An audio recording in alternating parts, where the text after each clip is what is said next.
stories because it makes good media to talk about the fact that it's pixie dust or it's fairies out there and people have been working on this for 10 years and are we going to have it? I'm here to tell you we do.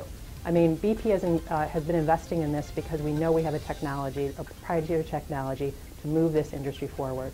We make cellulosic ethanol all of the days that we can in our Louisiana facility. So we have a demonstration facility that's been operating for several years. The technology works.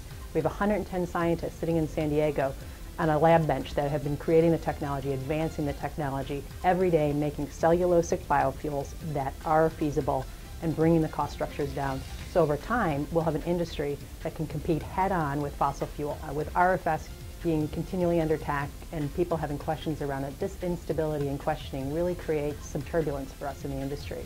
And as an investor in this industry and one that wants to see it come to fruition, when there's uncertainty and policy, especially something that's a policy-driven industry right now, that creates problems for us. And I look at RFS as being the single most important policy for us in this industry right now. And we need this to move forward. We need to know that we're going to have an RFS. If I look back into 2007, BP had about less than a dozen people in the U.S. working around advanced biofuels. Today we have nearly 300. We have that because we have RFS in place. If we don't have that, I don't think BP would have moved as aggressively into this space. And so that's why policy stability is important.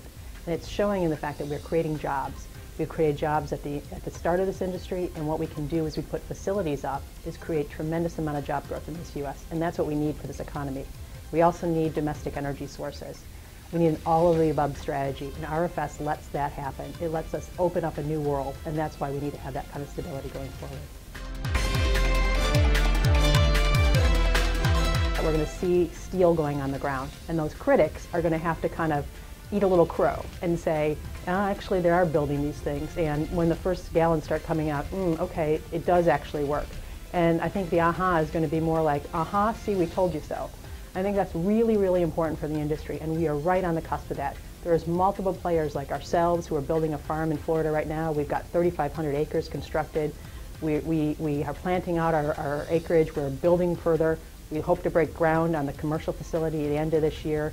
So we're moving forward. Poet's moving forward. Abengoa, Ineos, others, DuPont's moving forward. The momentum is here now. We are starting to see it happen.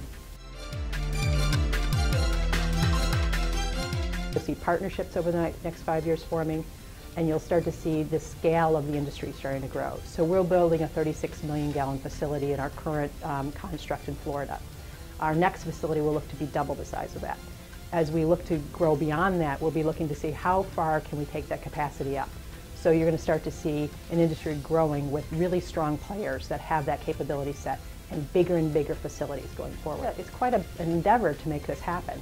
And I think people have to appreciate that, nothing is done overnight, nothing this great and this much potential for jobs and the energy security of the U.S. can be done in a flick of a switch. And that's what people have to understand.